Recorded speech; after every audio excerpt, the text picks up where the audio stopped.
É unha honra poder compartir ahora este espazo que lle demos á Fundación Venceslao Fernández Flórez, que nos deixou para facer esa entrevista, e, bueno, un pouco incluso de nerviosismo, non? De estar aquí entre estas 4 paredes en esta biblioteca fantástica. Pois, sobre todo, o privilexio e a honra de estar no sitio onde ele escribía tamén, non? Onde ele, polo menos, escribiu na súa última etapa da vida, nos veráns que viña a pasar aquí. De feito, bueno, aquí se inspirou seguro, claro, lóxicamente, porque todos os sitios que describía nesa fraga de Cecebre, nese bosque animado, pois existiron, e, bueno, foi nesa última etapa da súa vida, o sea que, perfectamente, unha das cousas que escribiu aquí seguramente foi o bosque animado.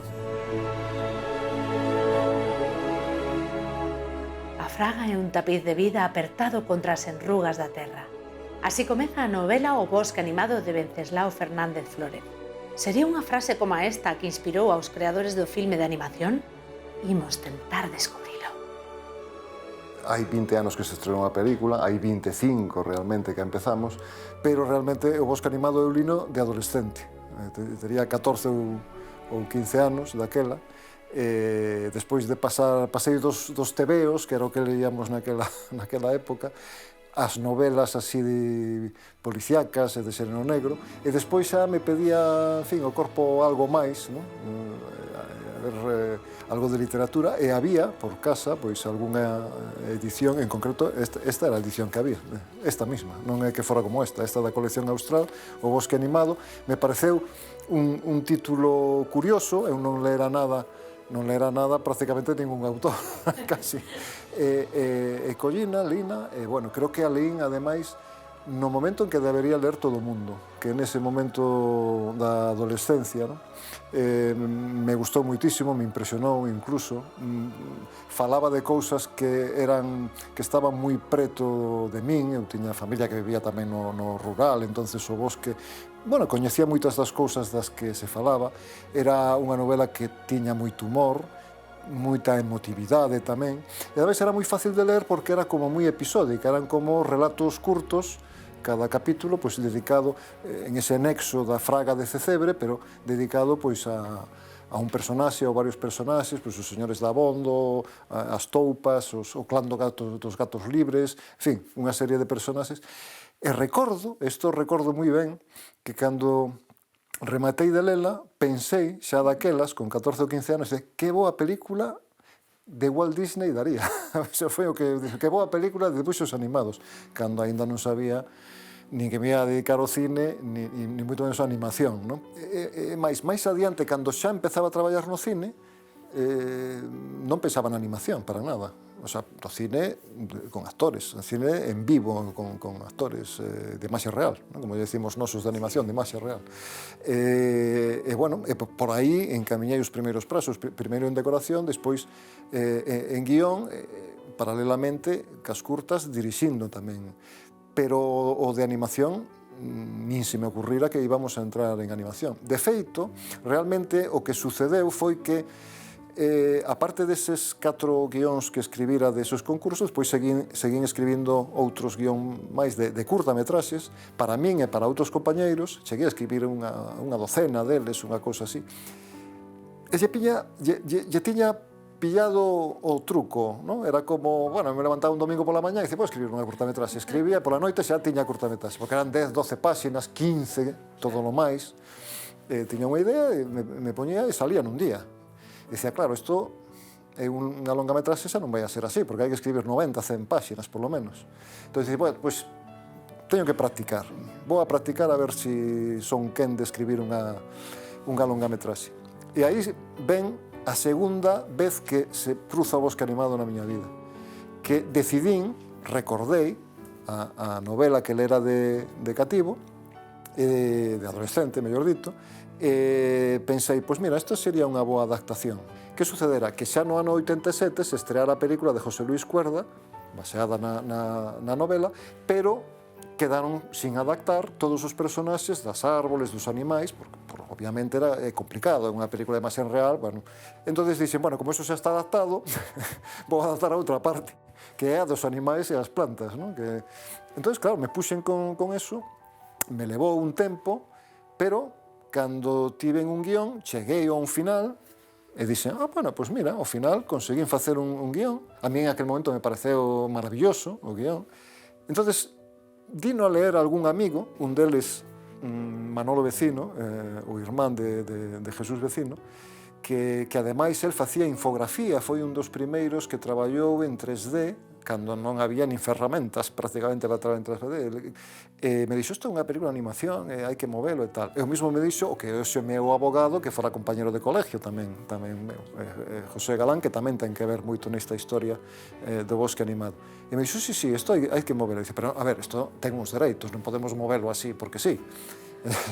Entonces, José Galán, aproveitando que estudiara Dereito, eu me encargo deso. Vou a buscar por aí, empezou a facer chamadas e ao final deu cos heredeiros, con Antonio e Venceslao Fernández Flórez, e Muñoz Morales. Viven en Madrid, teño os seus teléfonos, que sí, que podemos ir un día a quedar con eles e tal. Bueno, pois vamos a Madrid. E ali nos fomos, quedamos con eles nun salón dun hotel, e, bueno, lles dixemos pois, que tiñamos un guión para facer unha película de animación, que nos gustaría movelo por aí, que si nos podían autorizar a movelo. Eu creo que eles nos dixeron, bueno, isto non saben nin por onde anda. Pero, por educación, non, dixeron que sí, que nos firmaban algo para decir que, bueno, que nos autorizaban a intentar movelo, pero, lóxicamente, que se despois saía algo que realmente se pudera ir a película para diante, pois había que asinar uns dereitos con unha contraprestación económica, como é normal, non? Bueno, pois dixemos que íbamos eso, que lles avisaríamos, e ali saímos moi contentos. Eu sempre penso, nunca lles preguntei, pero sempre penso que deberon pensar, bueno, estas pobres infelices. E nada, empecé a mandar o guión por aí, algunha productora, especialmente as que coñecía, que estaban en Galicia, claro, sempre me viña, non de volta, simplemente a contestación, ou non contestaban, ou se contestaban, ou eu tiña a oportunidade de entregalo en man, despois me decían que non era posible facer unha película desas características, moito menos en Galicia, prácticamente nin en España. Era como, en fin, que as producións de animación eran moi complexas, moi complicadas, que eso podían facer os americanos, se acaso en algún país, mellor en Inglaterra ou en tal, pero que en España non estábamos preparados aínda para eso, e menos en Galicia.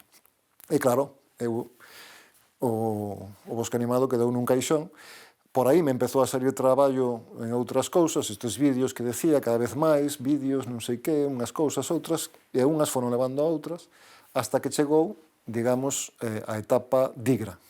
Esa foi, que tamén me chamaron para facer, foi un día que me dixeron, eu facía estes vídeos promocionais, industriais, comerciais, e un día Manolo Gómez, que era o xerente de Digra, me dixo se eu facía guións interactivos. Eu traballaba para Digra en este tipo de produtos que facía, pero ca estrea de Toy Story, que foi a primeira película feita en 3D, de imaxe feita por ordenador, imaxe virtual. Bueno, pois Manolo Gómez, que realmente foi o auténtico artífice de intentar facelo, non? Esta película. Acabábamos de facer un produto que era un videoxogo que se chamaba, ou un CD-ROM interactivo, como chamaba, que se chamaba Bicho. Bicho, Menudo Mundo, donde empezamos a ter claro que as posibilidades de animación finales dos 90 tiña máis recorrido que o videoxogo en sí. Entón, aí empezamos a traballar e a pensar en facer unha película de dibuxos animados. Aí empezou todo. E xusto nese momento, pois sale Toy Story. Entón, Manolo Gómez, que foi o que visionou isto por anticipado, di, nós podemos facer unha película como esa. Ide pensando en unha idea para facer unha longa metraxe. E claro, nese momento non fixo falta moito máis. Eu xa teño un guión. escrito que lle vai como anillo ao dedo, non? Que é o Bosque Animado. Desde o principio tiñamos claro que non queríamos facer un Disney B, ni nada por el estilo. Entonces, queríamos coller desde o noso conocemento, o noso gusto da historia e contar un clásico. Xa a idea lles gustou, non? Desde o principio. Entonces empezamos a mover, claro, eu volvín a sacar o Bosque Animado, o guión que eu tiña no caixón, e despois de que pasaran pois ese tempo, esos 2-3 anos que pasaron entre medias, dixen, non está tan ben o guión como eu pensaba, non? Entón, vamos a intentar reescribilo.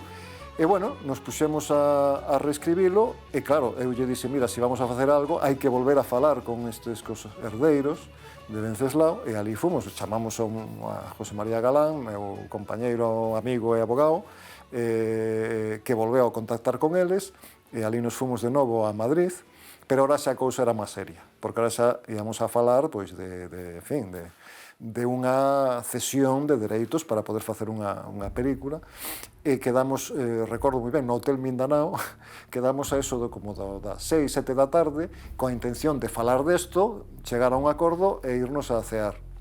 Bueno, ás 4 da mañá seguíamos ali no hotel, sentados, e ainda non chegáramos ao acordo. Pero finalmente chegamos, no tirón. Non ceamos, tuvemos que deixar eso para outro día, pero sí se chegou a un acordo, e bueno, Digra, que se reconverteu despois en productora, porque era unha empresa de servicios gráficos, por así decirlo, pois adquiriu os dereitos para adaptar e empezamos a traballar na película. Pero claro, empezar a traballar na película, en que película se nunca fixéramos unha película de animación? Isto foi a clave da historia, en donde nos metimos, ¿no? Porque a película de animación sí que había Toy Story, pero como fixeron eles, ¿no? Una película de animación pues no es nada fácil de hacer. Yo tampoco lo sabía cuando empezó esta aventura. Básicamente nos dieron la opción, Manolo que apostó y tal, y nos dijo que quería hacer un largometraje, pensamos todos que estaba como una puta cabra. Y yo creo que la inconsciencia de aquella época y de aquel equipo, ¿no? Hay una frase fantástica que es que algo es imposible hasta que llega alguien que no sabe que es imposible y va y lo hace. Era una cosa que en principio era como un sueño, como una cosa que no se sabe si acabará yendo para adelante, bueno, como todos los arranques así de grandes proyectos. Empezou o proxecto, empezou a aventura, que tivo, lógicamente, moito que ver Pixar, pero empezou, sobre todo, a carreira para aprender primeiro a facer unha película de animación. O primeiro que fixemos foi buscar os poucos estudios que había que dedicábanse a animación, que eran 4, pero todos eles traballaban en 2D, 2 dimensións, e nós queríamos traballar xa en 3 dimensións, cousa onde empezaba aí o gran problema que non había tecnoloxía e só había unha película daquela que era Toy Story. A única referencia que tiñamos, claro, os americanos daquela pois non soltaban prenda, entón había que facer todo desde cero. Y nada, nos pusimos a informarnos de cómo se hacía, qué programas había, qué inconvenientes había, pruebas ya teníamos de 3D, ya sabíamos cómo crear personajes y hacer animación, malísima, pero sabíamos hacer más o menos. Y fue eso, diseñar qué necesitábamos, buscar qué software, buscar qué máquinas, dimensionarlo, poner los números y nada, ponerse a trabajar. Nese momento en Digra había un pequeno equipo que era como casi unha empresa familiar, e sobre todo había pois media dúcia de persoas que eran as que levaban un pouco dende dentro da empresa. Eu desde fora, eu nunca pertencín á empresa, pero sí como freelance, cando se deron conta de que necesitaban facer guións, porque en aquel momento, pois, basicamente se dedicaban ao deseño, ¿no? Deseñando chegaron a multimedia e a multimedia audiovisual. Entonces, pois, estaba, aparte de Manolo Gómez, que era o dono da empresa e que exerceu a partir dese momento de productor, pois estaba Alberto Talacido, que era o que se encargaba era o diseñador gráfico que se encargaba de prácticamente todos os deseños. Estaba Javier Reigada, que tamén facía deseños, e ilustrador fantástico. Estaba Juan Louche, que levaba máis a parte técnica de informática, en fin. David López, que levaba un pouco pois tamén o tema do que hoxe sería a postproducción, ¿no? E bueno, en aquel primer momento, pois eles e máis eu, éramos 6, realmente. Esos 6, pois, arrancamos, nos conseguimos esa opción de compra e a cesión posterior de dereitos. Entonces, eles empezaron, sobre todo os máis técnicos, Juan especialmente, a ver que programas se necesitaban para poder empezar a traballar nunha película de animación, non? Ao mesmo tempo, pois, Alberto empezaba xa a facer bocetos de personaxes, pero un pouco, ao principio era un pouco todo así a lo loco, non?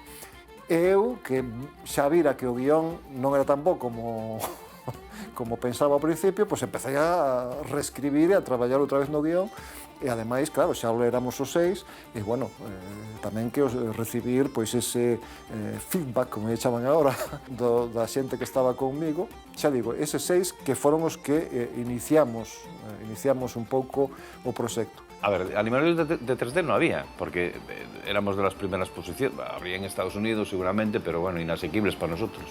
Entonces lo que había en España era animadores 2D. Como la premisa era conseguir buenos animadores, pues lo que buscamos fue animadores 2D buenos. Claro, llegaban, algunos no sabían ni lo que era un ratón. Venían del lápiz y todo esto. Entonces, lo que hicimos fue, con la herramienta que usamos nosotros, que era el Maya, que era una herramienta muy buena, pues en lugar de que se tuviesen que aprender esta herramienta, hicimos una especie de intermedio nosotros, un interface, que era nosotros programando por encima del programa, le sacábamos unas pantallas asequibles en su idioma, para que supieran lo que estaban haciendo, para poner las claves, etcétera, etcétera, consensuado con ellos, y así ellos empezaban. Después, hombre, después a lo largo de la producción, en 3 años, 4 años, acababan aprendiendo ya la propia herramienta de base. De hecho, luego expandieron sus horizontes por ahí en base a que sabían Maya. Pero bueno, en principio así funcionábamos. Conseguíamos más o menos que empezase a sacar fotogramas en 15 días con este sistema.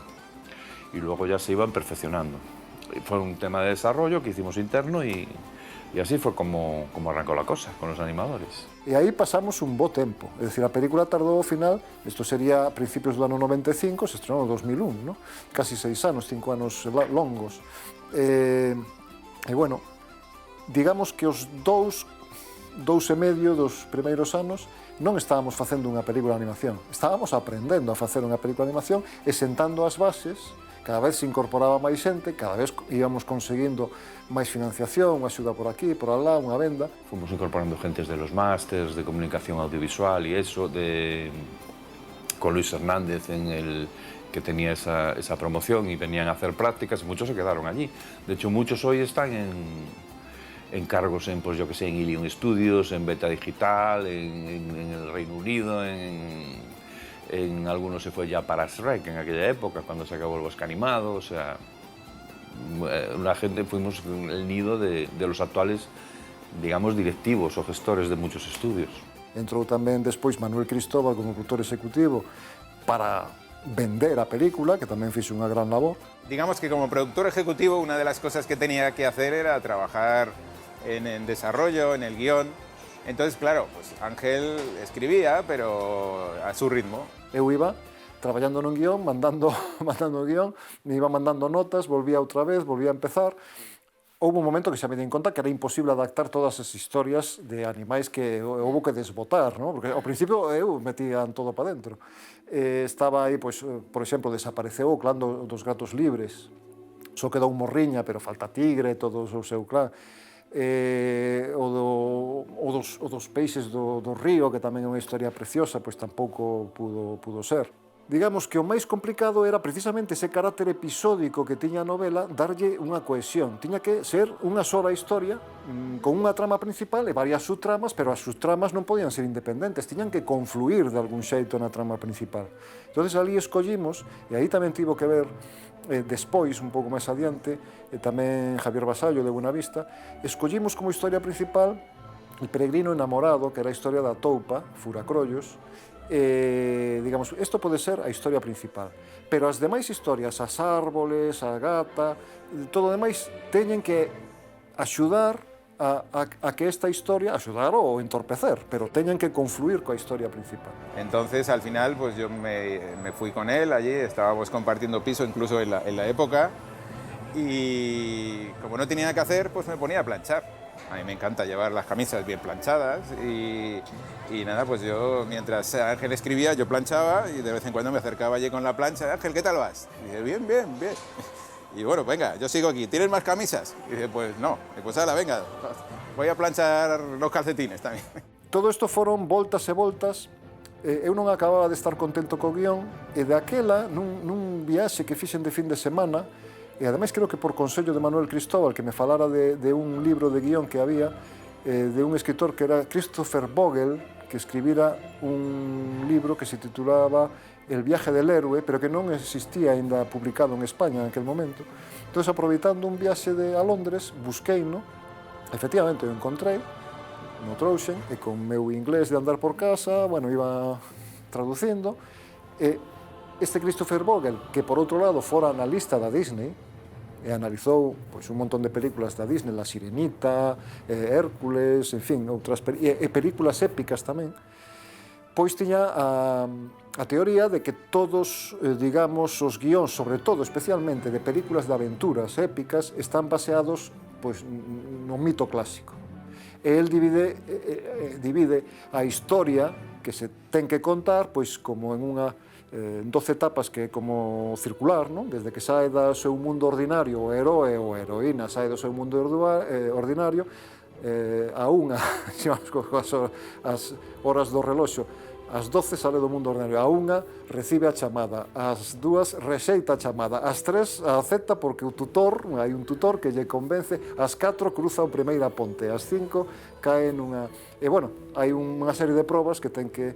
ata que volve, entra, cruzando esa ponte, entra nun mundo extraordinario e ao final hai unha batalla final, hai casi unha morte, unha resurrección e ao final acaba chegando de volta a casa, no? O paraíso, alcanza o paraíso, un pouco como o xogo da oca, con seus trampas. Bueno, entonces dixe, anda, era isto. Parece ser que lo de planchar con el guionista está bien. Es un sistema de motivación bastante efectivo, porque al final el guión quedó fantástico. Me empezou a funcionar. Seguín un pouco esas etapas, pero metendo os personaxes e as historias e os diálogos que había no bosque animado xa de Venceslao, e funcionaba perfectamente. E, bueno, creo que aí cheguei á última reescritura, que foi a 22, e todo o mundo quedou satisfeito, e empezaron a facer a película. Pois empezamos a traballar no guión técnico, man a man con Alberto Taracido, que ia dibuixando o storyboard, mentras eu iba metendo nunha aplicación pois esa parte técnica, para que despois o resto do equipo poidera traballar nela. Eu estaba facendo primeños bosquexos, pero era un pouco marcar unha liña visual, pero non pensaba que iba a rematar eu facendo a dirección de arte de bosque animado.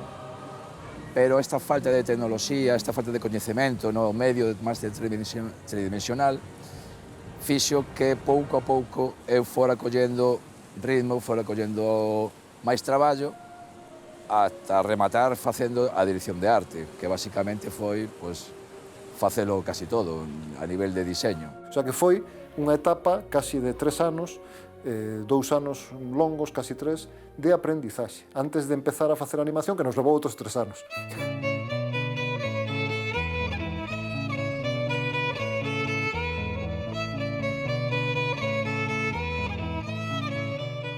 Empezamos a presentar, nos presentamos tamén as axudas que había na Xunta, pero sobre todo buscamos colaboración das televisións, vender isto ás televisións, e finalmente conseguimos que entrase neste proxecto Antena 3. Con Megatrix como coproductor, ahí hubo que ser bastante perseverante, y luego también yo hice las ventas internacionales de la película, en un momento en el que muchos de los distribuidores que compraron la película era la primera película de animación que distribuían.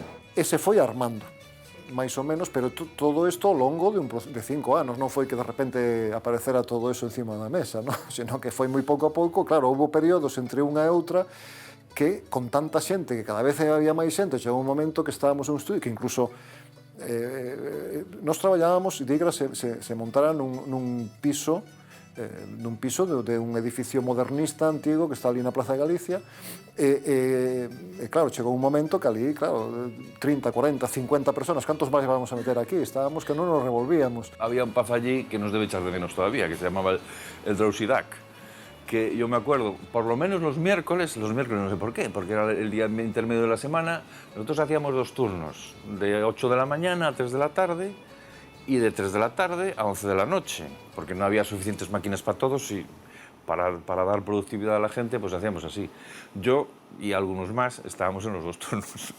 Y entonces a las 11 de la noche se salía y los miércoles se iba allí al Drousidac a tomar cervezas, bueno, y había una confraternización con el equipo que era una cosa espectacular. Era un ambiente fantástico allí, pasábamos muy bien. Una sala fantástica allí, llena de humo, porque era cuando todavía se fumaba.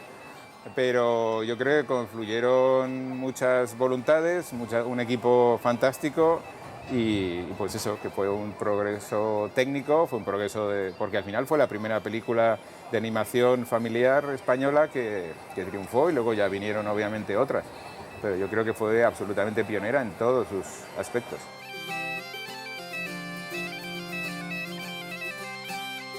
O traballo de ambientación, escenografía, fixemos excursións a Fraga do Eume, que foi o sitio máis representativo onde podíamos de verdad encontrar esa ambientación que queríamos. Era coller as cámaras, baixar hasta o chan do bosque para facer fotos micro pequeniñas. A documentación que requiere un traballo desas características sempre é enorme. Estás dentro, tienes que hacer la banda sonora del Bosque Animado. Lo primero que hice fue coger el coche y me fui a Cecebre. Quedaba nada, 1 hectárea. El bosque original donde él, o sea, Fernández Flórez paseaba, donde se dice que gestó la historia, ¿no? Siempre me dio por ahí, dije, me voy a ir para allí. Y simplemente nada, estaba allí sentado, ¿no? O sea, oyendo los sonidos, viendo, sin pensar en música ni nada, simplemente a ver qué pasaba, ¿no? Y luego cogí el coche, me vine para el estudio y ya por el camino ya me empezaban a venir melodías, ya me empezaban a ir ideas. Entonces, claro, llegas aquí y ya empiezas a trabajar. Eso me sirvió de mucho, ¿no? O sea, haber estado ahí, ¿no? Es que no había YouTube, no podíamos consultar las cosas por YouTube, ¿no? Un traballo era máis casi bibliotecario e máis de investigación que de ir a Google a buscar. Aquelo non existía, entonces era todo impreso, todo eran carpetas, e todo eran, hasta tiñamos ervas secas, traballo de Sandra Sanz, que foi maravilloso. Era inmenso o traballo que tiñamos para... Pero que pasou? Que todo eso utilizouse e trasladouse ao papel. Entón, fixo que fixéramos un traballo duro e longo, ademais, aí. Cando realmente empezou a produción, que xa sería polo ano 97, por aí, pois había, primeiro estaba o deseño que se facía a lápiz, había artistas que modelaban para, en escayola, en yeso, en barro, para facer, digamos, as figuras e ver o volumen que tiñan, e despois había outros artistas que modelaban eso mismo, pero virtualmente no ordenador. Ainda sigue funcionando así. A mecánica é, se faen os bosquexos no papel, pásanse á escultura, á volumetría. Esa escultura, normalmente, o que fai se escanea para que pase xa a un elemento tridimensional dentro do ordenador, e despois de aí se mapea, se poña a pel, as texturas... O proceso, máis menos, se mantén hoxe en día igual que daquela. Que pasa? Que nós aínda non sabíamos que será a maneira correcta de facelo así. Foi casi unha especie de ensayo-error constante. Yo hacía los pipelines, no sabía que se llamaban pipelines. A animación en 3D é como a de marionetas, por así decirlo, de monecos. É dicir, non se anima dibuixando como a tradicional, sino que ti tes un moneco que se vai movendo distintas pezas do esqueleto para que virtualmente ese moneco que está dentro do ordenador se mova. Pero hai un que fai o esqueleto, hai outro que fai o volumen copiando do volumen real, hai outro que fai a textura de todo, a pel, a madeira, en fin, a pedra. Hai outro, e isto foi o realmente complicado, que fai o pelo. O pelo, aí nos metimos en un sarao. Eso fue un martirio porque, digamos, esta tecnología de aplicar pelo a los personajes estaba en sus albores. Digamos, hoy en día le das así a un clic a cualquier programa, te lo trae incorporado, con textura. Más que el pelo, había dos problemas. Uno, el puto peinado, o sea, peinar a los personajes, sobre todo a los humanos, ¿no? Los topitos, como era así, pelito así, pues era más fácil, ¿no? Más fácil porque camuflaba más, pero los humanos, por ejemplo, la señora Dabondo, yo creo que nos llevó para peinarla más de un mes y medio. Bueno, aquelo era terrible. Eso producía, digamos, unhos erros, porque todo eso era información que teña que procesar despois o ordenador e ti, ainda que tiveras ben peinado o animal, despois entraba no render e salía como a Pantera Rosa naquela sketch que se metía na lavadora e salía como... Pois igual. Te salía el personaje y con los pelos de otro y había que volver a repetir y consumía mucho tiempo de render. Si ya el render normal era lento, el render de los pelos era mucho, porque eran muchos cálculos, porque digamos el programa generaba pelito a pelito y tal internamente, ¿no? Nos os chamábamos, porque, bueno, isto tamén era para contar, tiñamos un propio lenguaxe que solo nos controlábamos. Isto chamábamos fliquis, facía fliquis, ¿no? Que se movían así os pelos e había que repetirlo todo, co tempo que levaba eso no ordenador. El fliquis, cuando algo parpadeaba, el retello, cuando había que retocar algo, había que hacer un retello, cuando eso, el retello era hacer algo por la vía rápida y dejarlo hecho, funcionase o no funcionase, o sea que yo había que sacarlo para adelante. Y los rostridos era cualquier cosa que... O sea, cualquier cosa que salía mal. Esto tiene aquí un rustrido, era que tenía un fallito por ahí la imagen o algo que salía mal en render, yo qué sé. Y es una película hecha para cine, con resolución cine, pasada a 35, o sea que fue también muy bonito verlas cuando vimos las primeras imágenes en cine. Yo también recuerdo a Javier Rigada que decía, la comisura de los labios, y yo decía, ¿qué ves? Está perfecto, está maravilloso, no toquéis más. Traballo precioso, porque era facer traballo da nosa terra, entonces coñecemos ben a vegetación, coñecemos ben a arquitectura, coñecemos ben o vestuario, a idiosincrasia, entonces era un traballo que era moi preto do coñecemento do que era a propia historia. A galeguidade xa estaba aquí, ¿no? Pero nos tratamos de que tamén nos deseños tamén estivera presente. Está pois, ese pazo galego, o bestiario, todo o atrezo, as cousas que había reflexaban a realidade de aquela época, digamos, na época da historia do bosque animado. Trataba de, en fin, de que Galicia fora reconocible. E o é.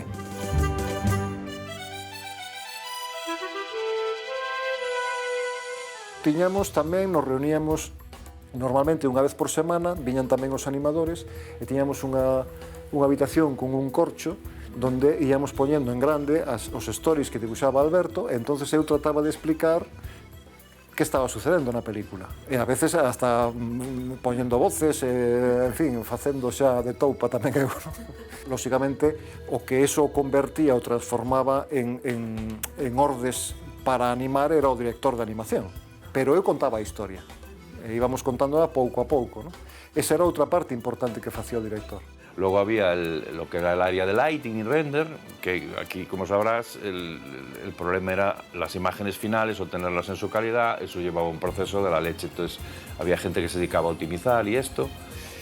Y después lo que era en sí la producción interna, o sea, gestionar la producción, eran miles de planos, miles de fotogramas, miles de secuencias, y ahí hacíamos unas... Bueno, tú, que fuiste ya el director allí, ya sabes lo de las herramientas de producción. Escribir ese guión técnico, todos os planos da película, un a un, máis de casi 2000 planos, non sei cantos, un a un con o tamaño de plano, o movimento da cámara, a angulación, o decorado, a acción, o son, a música, todo por escrito, que ademais se fixo unha aplicación que crearon os informáticos, unha aplicación por intranet que todo o mundo podía controlar, donde ademais iba o anaco de story que falaba dese plano, e todo eso que iba metendo metín a man os 2000 planos, ¿no?, que tiña a película. Eso levou un tempo, lóxicamente. Son muchísimos procesos, todos técnicos, luego el control, lo que llamamos F-check, que era F-check es pasar la secuencia de imágenes renderizadas para ver si quedaban bien, que ya salió un término F-chequear, que además al director le tocaba mucho el F-chequear, hacerlo, para ver si el plano estaba bien y lo podía probar. O meu único traballo era esperar que me chegaran planos animados para darlles o aprobado ou non. Entonces, esa foi unha etapa de estar así. Eu chegaba polas mañás, era como ir á oficina a fichar, non? Chegabas pola mañás, encendías o ordenador e ibas á carpeta onde os animadores metían os planos e decían, hoxe non hai ningún. Era, hoxe hai un. Ese un o veías unha outra vez, claro, sacabas todos os fallos do mundo, porque non podías, moitos deses fallos, tragabas con eles, porque non podías, é dicir, non tiñamos nin tempo, nin recursos, nin cartos para estar continuamente modificando planos. Sempre hai pérdidas, de unha maneira ou de outra sempre hai pérdidas. Entón, hai que ter unha manga moi ancha para saber que o persoaxe non está quedando como está o papel, pero que sí funciona. A palabra é funciona, gusta. Cando chegábamos a esa premisa, pois xa decimos, pois veña, pa diante. Aí texturizamos, traballamos, empezamos a animar. Pero había unha pérdida importante que eu, desde a parte de dibuixante, pois, vivina e sufrina.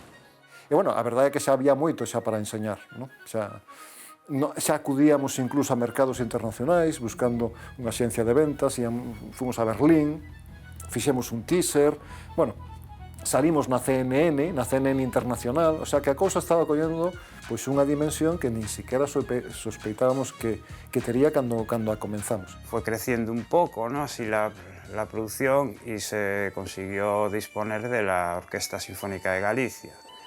Que yo, aunque había trabajado con alguna orquesta antes, es como si tú eres un conductor que estás con tu utilitario y de repente te ponen un Fórmula 1 y dices, esto, ostras, ¿cómo se enciende?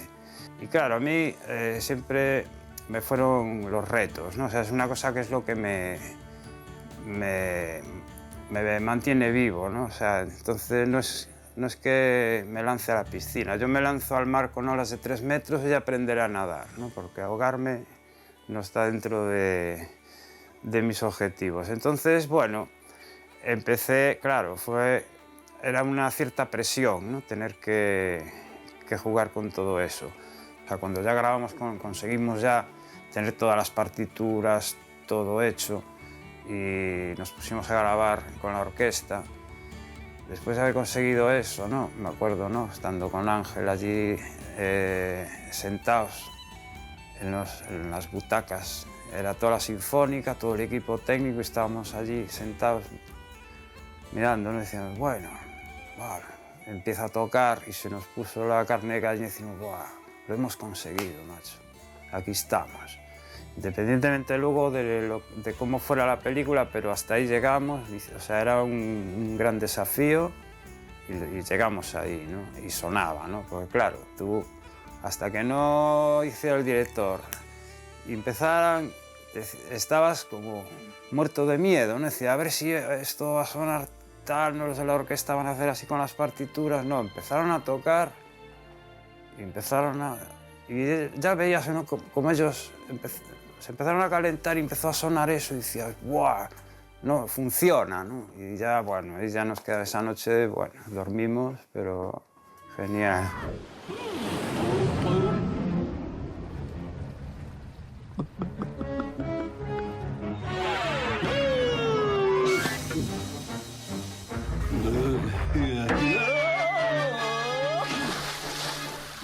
Hubiera hecho una gran carrera en el circo, sí, señor. También, por otro lado, hubo, pues como en todas las producciones, muchos escollos, muchos problemas, muchas cosas que superar, hubo que trabajar duro. Bueno, nosotros en 3D se trabaja todo dentro de la máquina, ¿no? Entonces, trabajas en, digamos, en una simulación en baja calidad para que las máquinas funcionen rápido, y ahí trabajas rápido. Pero luego la imagen final tiene que tener una calidad de la leche, y entonces tenemos, digamos, cogemos a los personajes que trabajamos en baja, los sustituimos por los que tienen las texturas y todo eso, y claro, eso para sacar el fotograma final es un cálculo puramente matemático, son algoritmos de iluminación que calculan cómo rebota la luz aquí y allá y cómo dónde tiene que caer la sombra, y es un puro cálculo matemático, y es lo que mataba. Ahora hoy en día ya evolucionan mucho las cosas, pero en aquella época es que tardaba muchísimo.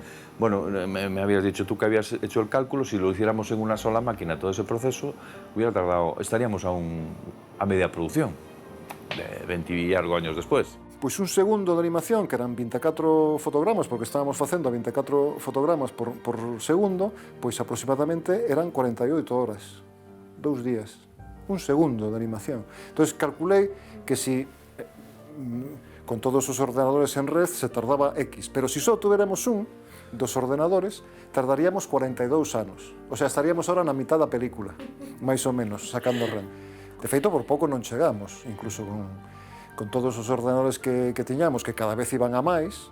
Que las habíamos puesto en un sitio que le llamamos la Barricueva, que era un piso que habíamos alquilado, y pusimos allí todas las máquinas con unos cables tirados todo a lo largo, y estaban todo el rato a ello, renderizando. Las habíamos puesto, curiosamente, para, como no teníamos aire acondicionado, en el baño. Entonces tenemos fotos en el váter así, como rodeado de ordenadores y cables por allí. Los cables eran una esto. De hecho, el aire acondicionado, teníamos unos tubos que eran así como de aluminio y fueron en el logotipo al final. En el del perro que tenía tipo León de la Metro, pero que tenía las cosas que tenían eran los tubos de aire acondicionado.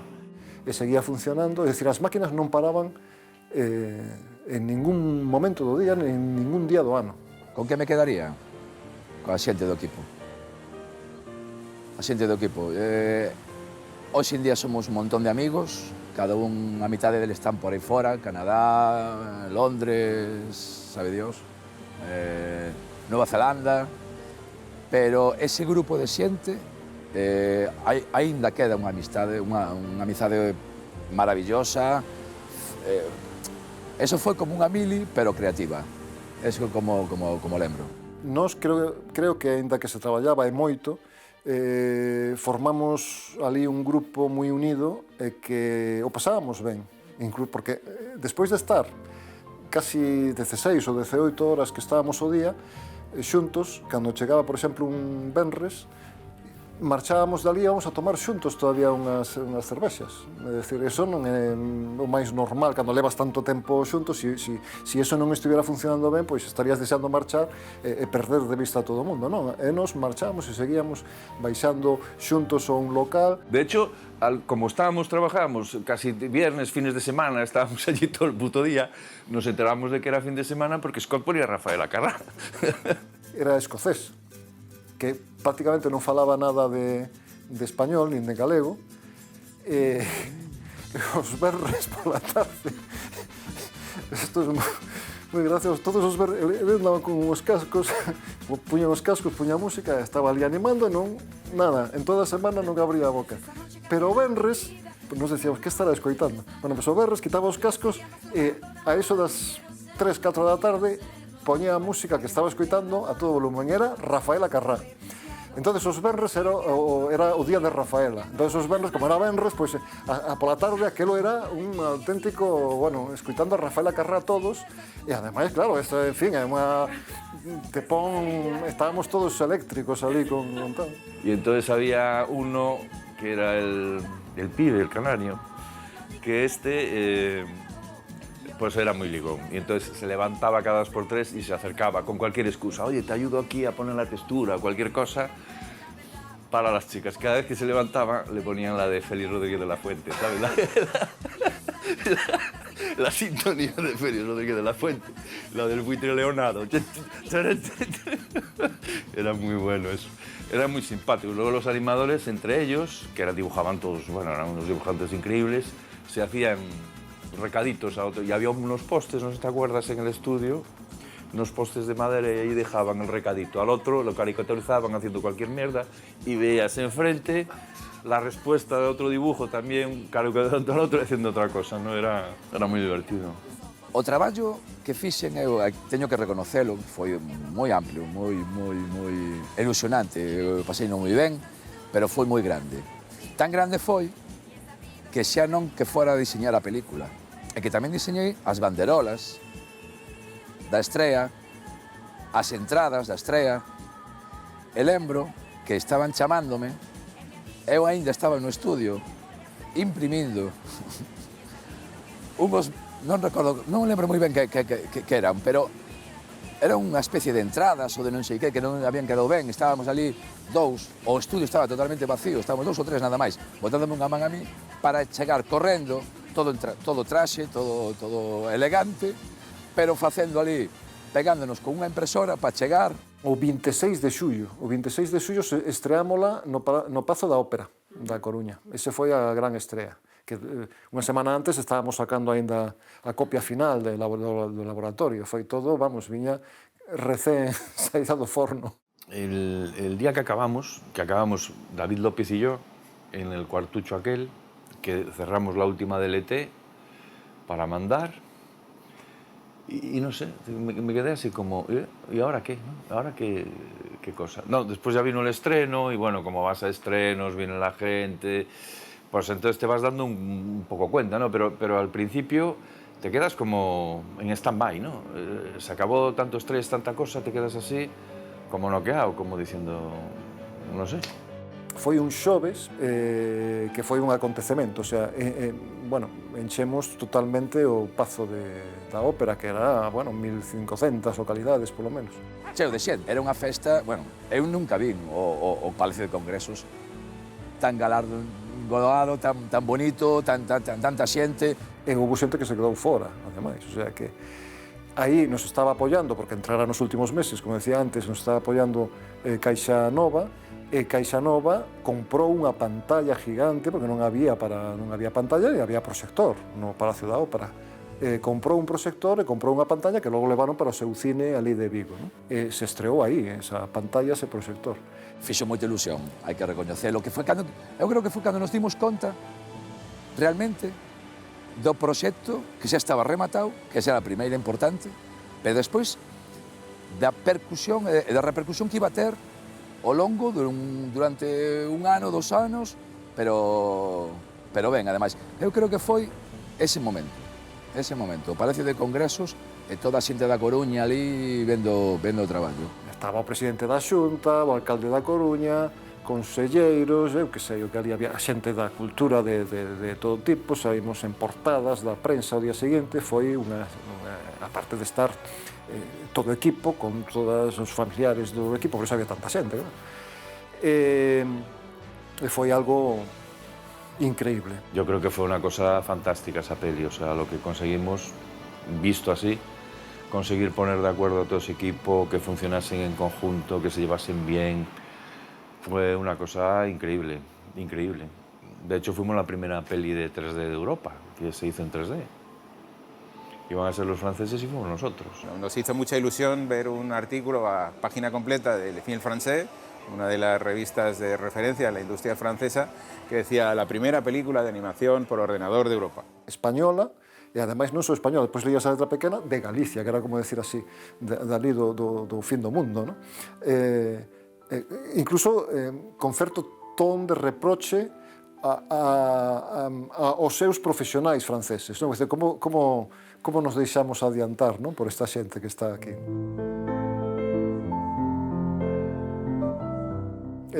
A película funcionou moi ben, fixo, pois eso, naquela época 2 millóns de euros na taquilla, que era moito en aquel momento, non? Pero non somente eso, a proxección internacional que tivo, ¿no? Hombre, la promoción de la película fue una maravilla, ¿no? Hicimos la exposición esta de contar cómo se hace una película de animación, porque en aquella época era relevante. Hubo una exposición de 500 metros cuadrados en Coruña, hubo otra exposición en Casa de Vacas, en El Retiro. Fue la primera exposición temporal del Museo de las Artes y las Ciencias de Valencia.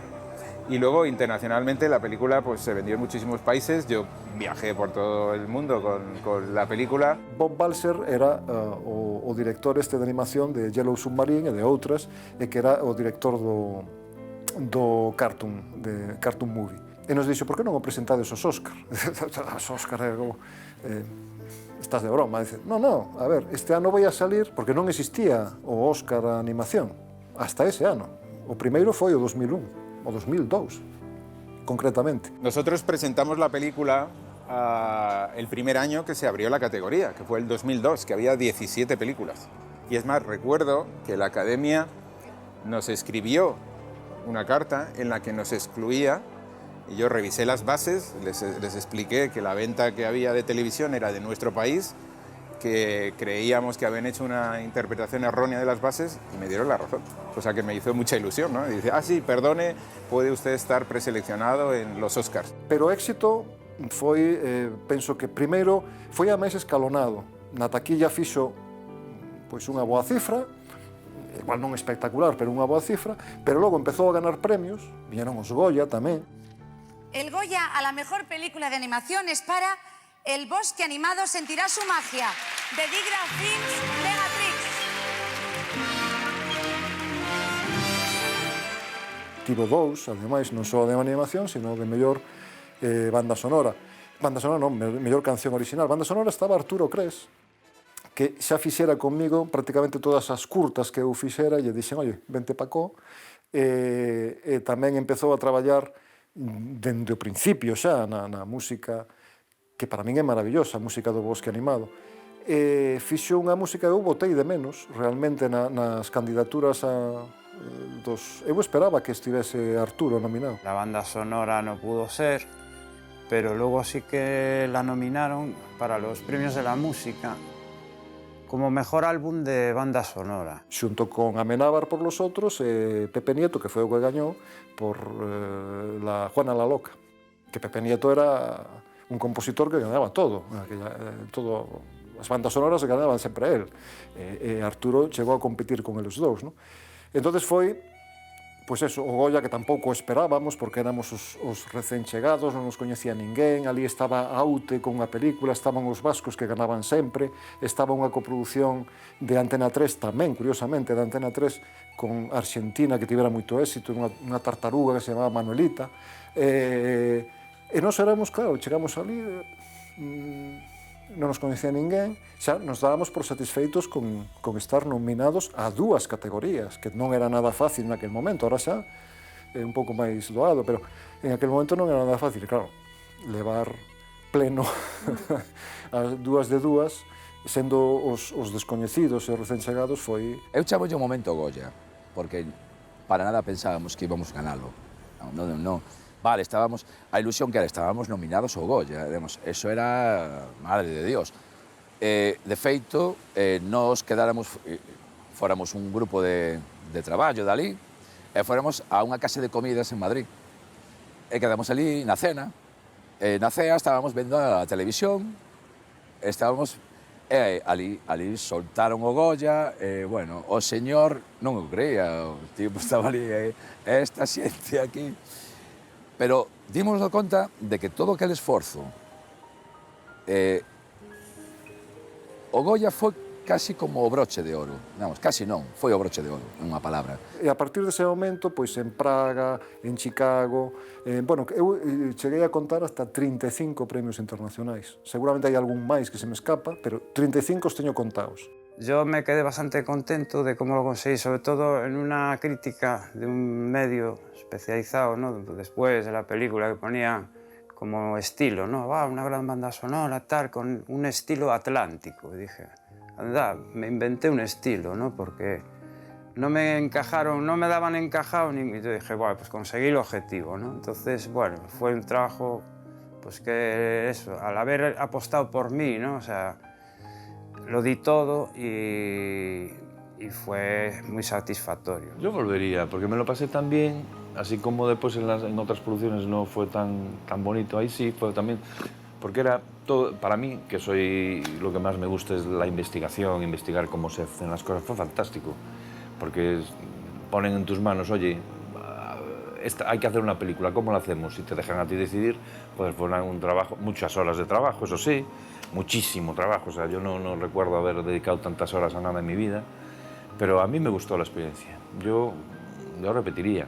Unha experiencia creo que única, e foi un máster ademais para todos os que estábamos ali. Entrevistar, conocer a gente maravillosa, disfrutar de eso, de un proyecto fantástico, mágico, fue mágico. Se estreou, ademais, pasou a moitos países. Eu vin a película en ruso, en chinés, en turco, aí, bueno, en fin. Eso visitei moitos festivais gracias a, pues, durante 2 anos, a continuación deso. Hai un premio que te teño un cariño especial, que eso teño que contar, que é La Rosa del Desierto. É un premio no ano 2003, creo que xa fora, no 2003 se fixo o primer Festival de Cine del Sáhara, el FISáhara, que se facía nos campamentos de refugiados saharauis de Arxelia. E se fixo ali un festival, ese era o primeiro, que nos invitaron a ir de cine español, basicamente, ainda que había algunha película británica tamén. Había que levar o proxector, había que levar a pantalla, se proxectaba en canto se facía de noite ao aire libre no deserto, e foi unha experiencia única, non? De coñecer a esa xente coa súa hospitalidade, sin ter prácticamente nada, pero todo o pouco que tiñan cho daban, non? Entonces eso foi unha experiencia única, pero a mellor experiencia foi cando puxeron a película, que era a única película infantil que había, que ali idolatran ademais aos seus nenos. Cando souberon que había unha película de debuxos animados para nenos, pois foron a buscar nenos non só dese campamento, de todos os campamentos que había ao redor, e se xuntaron ali 2.500, casi 3.000 nenos. 3.000 nenos montando un balbordo increíble ali, que non se escoitaba, retumbaba todo ali, e de repente, cando empeza a película, o silencio absoluto. Porque, claro, hai que pensar que moitos daqueles nenos, algúns a partir dos 6, 7 anos, os traen a España, de vacacións, en verán, familias de acollida e tal, pero os máis cativos, de 3, 4, 5 anos, que tamén había, nunca saíran dali. Naceron ali, e ali non había nin cine, nin televisión, con moito unha radio, nunca veran, non unha película de animación, nunca viron imaxes en movimento. Entonces, e claro, de repente, o bosque animado, nun deserto que non crece nada. O bosque animado que, claro, se quedaron, tías aqueles ollos enormes de grandes, mirando hipnotizados a pantalla. E, bueno, aparte de que se poñía a carne de galiña, bueno, se te caían as vaguas, ¿no? Entonces, recordo que naquel momento pensei, pagou a pena. Pagou a pena. Todo o esforzo, non meu, de todo o equipo, por chegar a un momento como este.